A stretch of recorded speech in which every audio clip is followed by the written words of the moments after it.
Did you know that banks are making way more money off of your money than you are? Most people think their money is just sitting safely in a bank account quietly, just waiting for them. But that couldn't be further from the actual truth. Behind the scenes, banks are loaning out your money to other people at way higher interest rates than they're actually paying you, making themselves rich using your money. Now, imagine being able to flip that script where you become the bank. I know that might sound crazy, but that's exactly what infinite banking enables you to do. And here's the thing, it's actually not that complicated. It's actually pretty simple. Infinite banking just requires you to just change one thing, and it's where you store your money. Instead of using a regular checking account or a savings account, use a special type of account that's designed to work for you and not the bank. It's really, really that simple.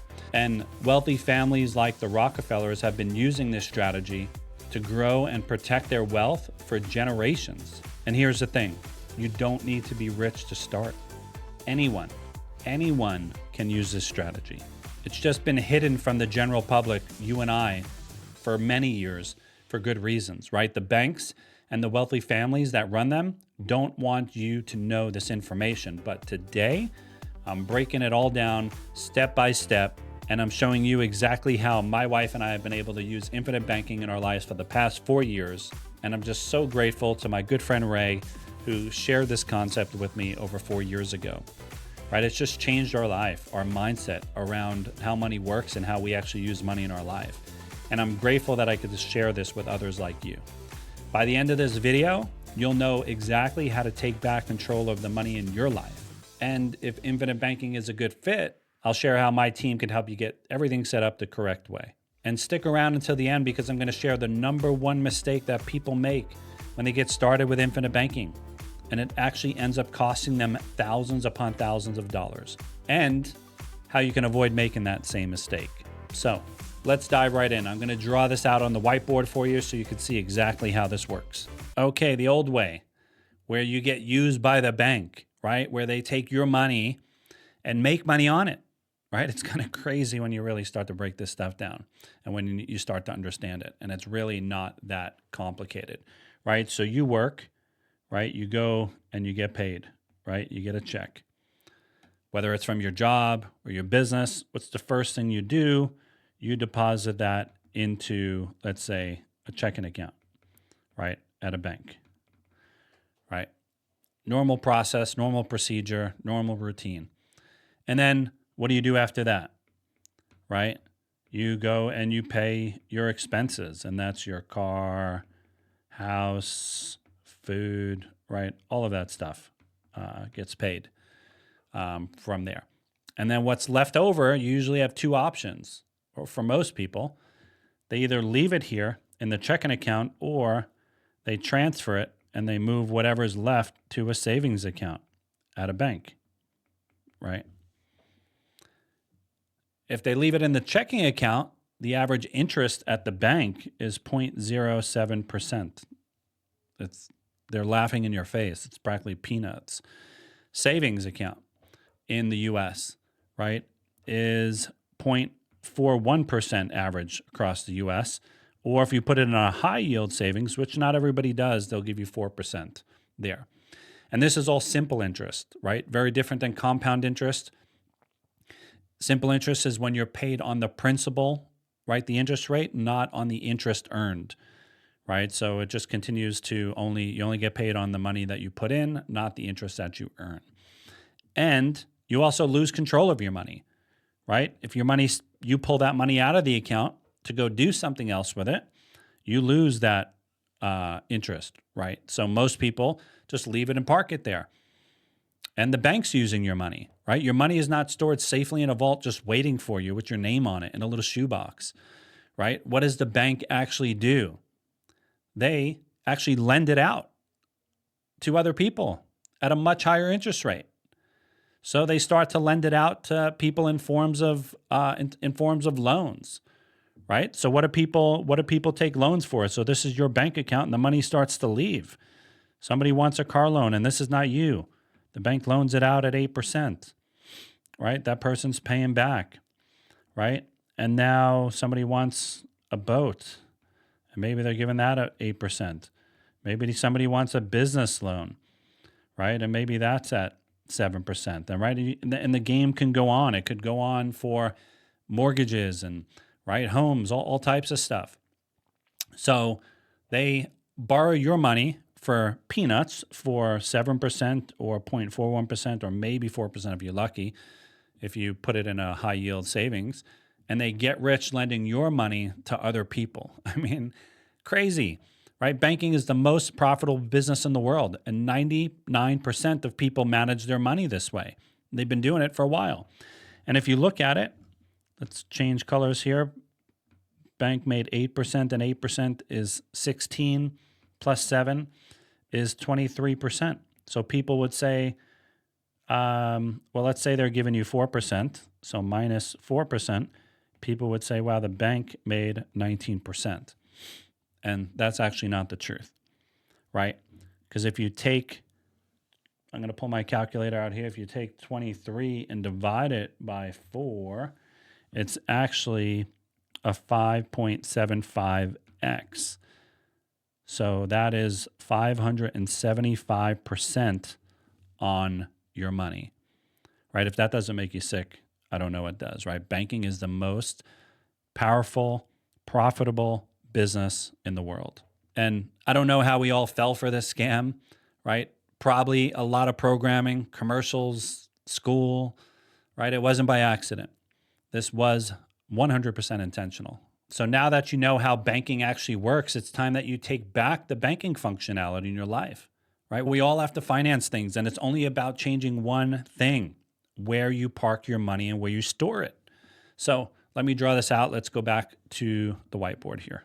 So let's start out the same way here, right? You get paid, you get a check. First thing you do is you go over to the bank and you put it in a checking account, right? We take care of our expenses, we pay those. And now what is left over, so instead of going into a normal checking or a savings account, here's the one change. We're going to deposit that money into a different type of account. I like to call it a freedom account or a financial freedom account. And what we're going to do is we're going to open a whole life insurance policy. Now, I know what you might be thinking. Wait, life insurance? And I'm going to tell you, I thought the same exact thing when I was first introduced to and heard about this concept of infinite banking.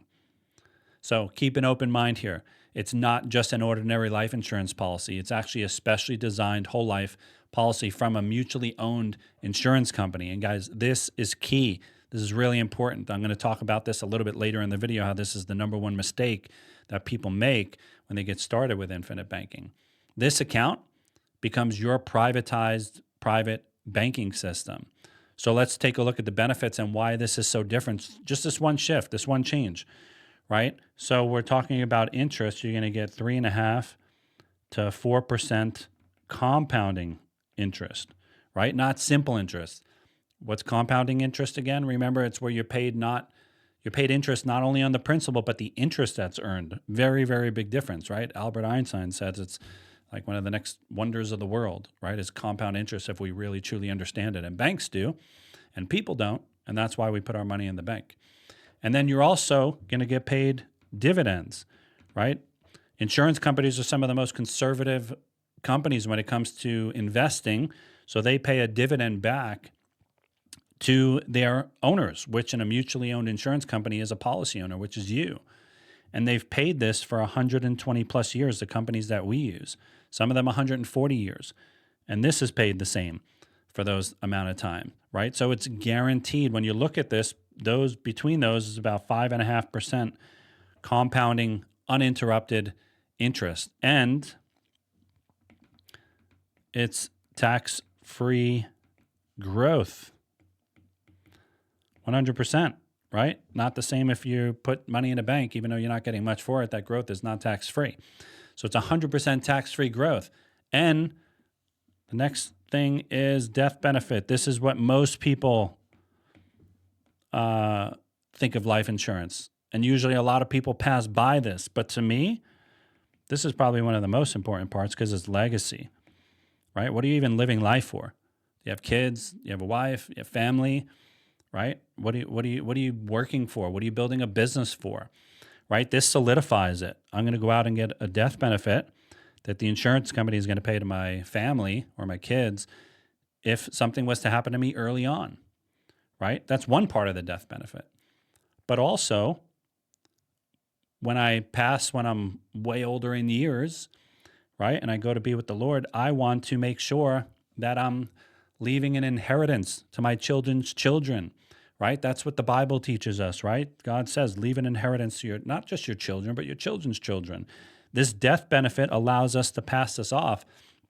And then we could actually put this into something that we call like a family constitution, where we actually give them rules and regulations and things that they have to do. And we actually teach them, we demonstrate to them through our own life, why they're growing up, how this works. And this is just our family bank, and we pass it on to them.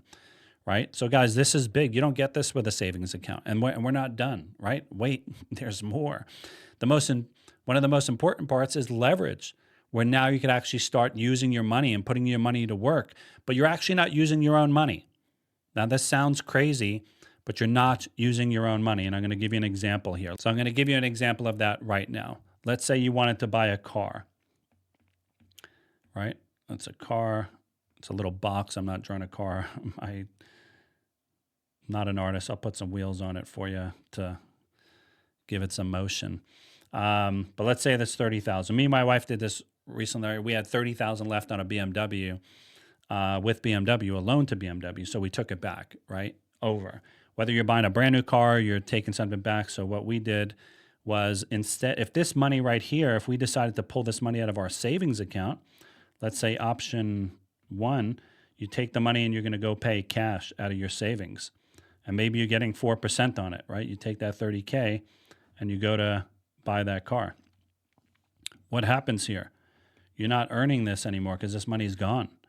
And most people will be happy. They'll say, I don't have a car payment anymore, right?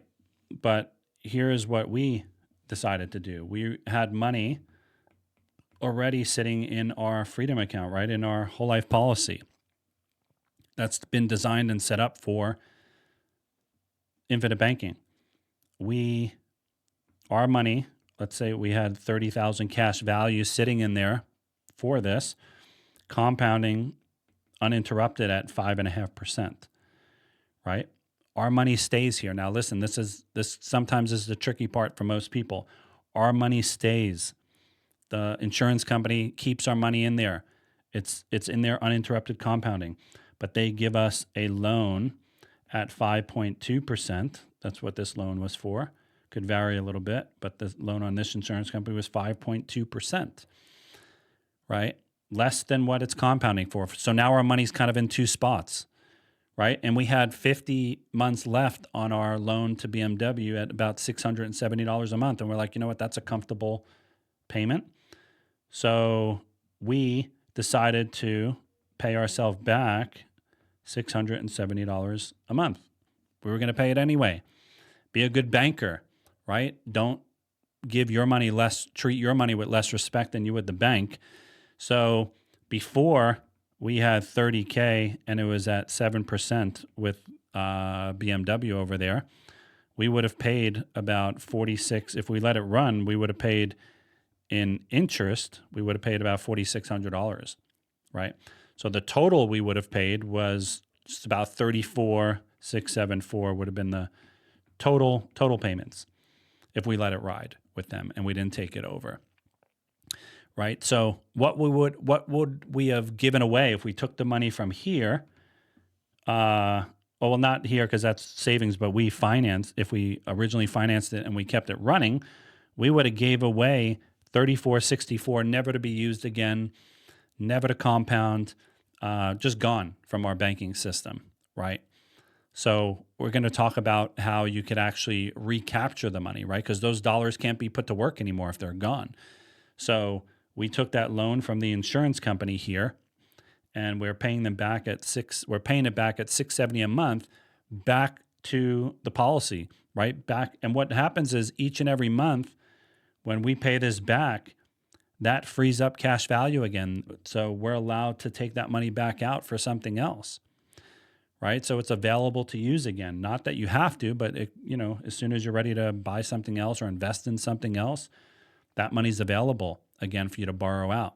So let's talk about this. We said 50 months, right? 50 months at $670 a month. Our interest going to be $34.32 in interest, right? So if you just total that to the 30,000, our total payments, which already is less than that, right? You see a little savings, but that's not it. We're actually going to recapture the entire 30,000 because when we're making this payment back, it's going towards interest and principal. So we're recapturing the 30,000 because every time we make a payment back, we're able to use that money again. It becomes available in what we call our cash value, and I'll explain that a little bit deeper in other videos. So if you really take a look at it, what did we pay? The cost of the car to us, because we recaptured the cost of that BMW. Here it would have been 34. Here it was 3,400, not 34,000, because our 30,000 actually never left and it kept compounding. So let's talk about that for a second. If our 30,000 is in our policy here, right? It's in the policy here, and it actually never left. 30K compounding uninterrupted over the 50 months would have been at 5.5% would have been about 3750, right? So we would have saw about a 7,500 increase on that because of the compound interest. So if we take the 75, we take this, 7,500 minus the interest, and I'll be off here a little bit, but it's about $4,000, right? So we got paid $4,000. We made $4,000, and we still have the car. And the money's back in our policy here to borrow out, and maybe now we want to go take a business loan and do something for our business, right? Instead of giving the money away to the banks, we've become the bank, right? And this is just one example of how you can use money inside of your own banking system. We've used it not only to buy cars, but for investments and offerings to our church and even vacations. I mean, my wife and I went to Israel with our church in 2023, a $10,000 trip. I'll talk about that in a video coming up, how we used our banking system. And we went to Israel, had a beautiful time, amazing time, got baptized in the Jordan River, and we got paid to go because our policy compounded and made more money than it did when we took the loan and paid the loan back on the interest. So I know there's a lot to this, and I'm going to do a lot more videos, a lot more training, breaking this down. For me, go watch this video again, because for me, I had to hear it over and over and over again. And thank God for Ray. He was just super patient with me. He would just constantly go over it, and then it clicked, and then I got it, right? So, and once I got it, now it's just become the cornerstone of our financial strategy, my wife and I and our family, right? So remember at the beginning of the video, and I mentioned that there's one mistake, number one, that most people make when starting infinite banking. So here it is. They go to a local insurance agent or just somebody that they know, and they ask them to set up a whole life insurance policy. Sounds pretty harmless, right? Sounds like they're doing the right thing. But there's actually a problem with that. If that agent isn't educated in infinite banking and they're not practicing it themselves, do not do it. You need a specially designed whole life insurance policy from a dividend-paying, mutually owned insurance company that is structured specifically for infinite banking. So here's why. Most insurance agents, they wind up setting it up the wrong way. They focus on selling you way too much insurance instead of maximizing your cash value, the part of the policy that you can actually use to borrow against and finance things in your life. And here's the dirty little secret why. They make 60 to 80% more commission when structuring it the wrong way. Yes, you heard that right. When a policy is structured the right way, the agent actually takes a 60 to 80% haircut on their commission. Now, I'm not saying a poorly structured policy won't work for infinite banking. It will if you already have one, but you'll lose thousands of dollars over time simply because it wasn't set up correctly from the start. So if you're serious about learning how infinite banking actually works, click the link in the description. You'll get access to an in-depth breakdown where I walk you through step by step even more how this actually works. And after watching, if you decide that it's a good fit for you, you can book a call, a free call with me and my team. We'll answer all of your questions and we'll make sure that we help you get your policy set up the right way. And we'll teach you exactly how to use it, implement it, and leverage it according to your needs. This isn't just about getting a policy, it's about learning how to use it powerfully and implementing it into your life. I truly hope you found this valuable. I'll be doing many more videos and trainings on this, so if it feels a little overwhelming right now, don't worry. I know exactly what you're feeling. I was in the same boat when I first started, but after hearing it a few times, it finally clicked and I got it. And I'm still learning. There's so much to learn and so many cool things we can do with it. But over the past 4 years, infinite banking has become the cornerstone of my family's financial strategy. And as my kids grow up, they'll be taught the same principles, right? The family bank. So one day, when my wife and I go to be with the Lord, they'll take over the family bank, right? We're building something that will last for generations, right? This is about legacy. Guys, this is not just about you. What you're doing in this lifetime is way more than just what is about you, right? I mean, look at King David in 1 Kings. He just talked about saving money and putting aside resources and gold and riches and everything for his son Solomon to build the temple, right? Because he knew it wasn't going to happen in his own lifetime. He was building a legacy, was leaving a legacy. And God tells us in the Bible to leave an inheritance for our children's children, right? And listen, I didn't come from money. My family got by. My mom had a poverty mindset, right? I saw firsthand how limiting that was. But someone in every family has to be the one to break that generational curse of poverty. And I raised my hand. I decided that would be me, right? And I'm going to teach my kids very differently about money than what I learned. I'm building a legacy that will continue to impact generations to come. So if you got value from this video, do me a favor. Like it, share it, so many more people could learn this strategy. Subscribe and hit the notification bell so you don't miss my next video, because in the next one, I'll be breaking down how to use infinite banking to get out of debt and to stop paying insane interest to credit card companies. And I'll also break down how my wife and I went on that Israel trip, right? Popping up on the screen right now is another video that I think you'll love and that I think you'll enjoy. So go click on that one now, watch that. And until next time, my friends, stay blessed.